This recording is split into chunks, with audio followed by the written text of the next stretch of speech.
You know that moment, right? That split-second freeze when you're about to introduce two people and you think, uh-oh, who do I say first?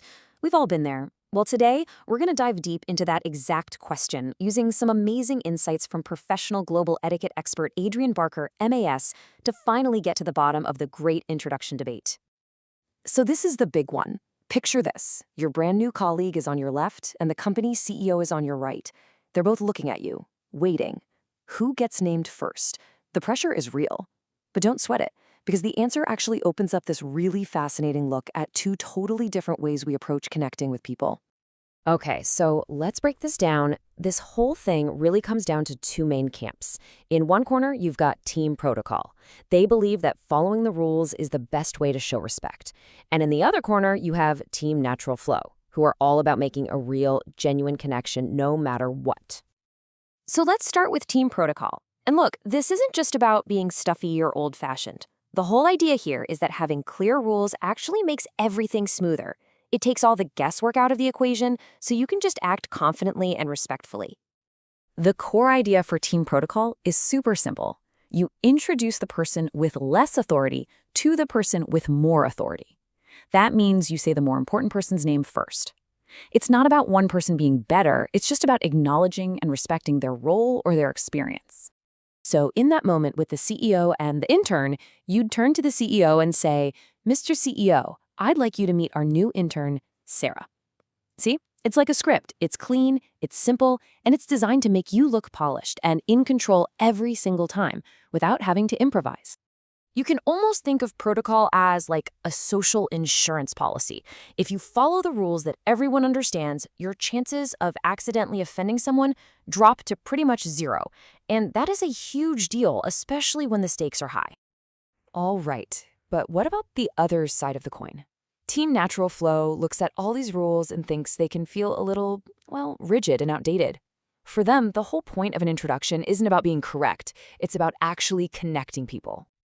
And this is really their main argument. If you're standing there racking your brain trying to remember a rule, you're not actually present. You're not thinking about these two human beings in front of you.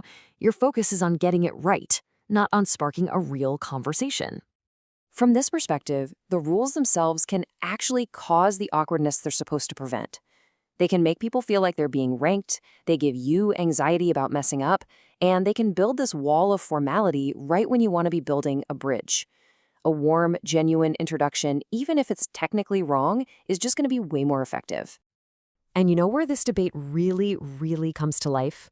In that classic and, let's be honest, sometimes dreaded social situation, the receiving line. For team protocol, the receiving line is a work of art. It's efficient, it's respectful. It guarantees that the host gets to greet every single person and that every guest gets that important face time. It's orderly, it's structured, it's fair.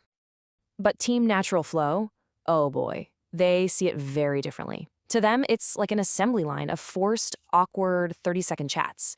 It kills any kind of organic mingling, and most people are just trying to get through as fast as they can. They'd much rather just find the hosts and have a real chat later in the evening. So we have these two really different philosophies clashing. But is there anywhere they actually agree? You know, where they call a truce? Well, it turns out there is. There is one specific situation where this whole debate just stops. When you are dealing with diplomats, government officials, heads of state, or high-ranking military officers, the rules are not just suggestions. They are absolutely essential. And on this point, even the most diehard member of Team Natural Flow would agree. And here's why that is. In that world, an introduction isn't just a friendly hello. It's a statement. Getting the order wrong isn't just awkward. It could be seen as a sign of disrespect to an entire country or an institution. So here, protocol isn't just etiquette. It's a critical tool of diplomacy. Okay, so now that we've heard both sides, how do you figure out your own approach? How do you move forward with confidence? Let's tie all of this together. It really boils down to how you see yourself. Are you more of an architect, someone who feels confident building on a solid foundation of rules and respect? Or are you more of a connector, someone who thrives on being flexible and sparking that authentic human bond? Neither one is wrong, they just have different priorities. Because at the end of the day, here's what it all comes down to. Whether you choose structure or you choose flow, The real goal is always the same: to make the other people in the conversation feel comfortable, valued, and respected. So I'm going to leave you with this final thought. The next time you're in that situation, just ask yourself one simple question. Right now, is my goal to be correct, or is my goal to be a connector?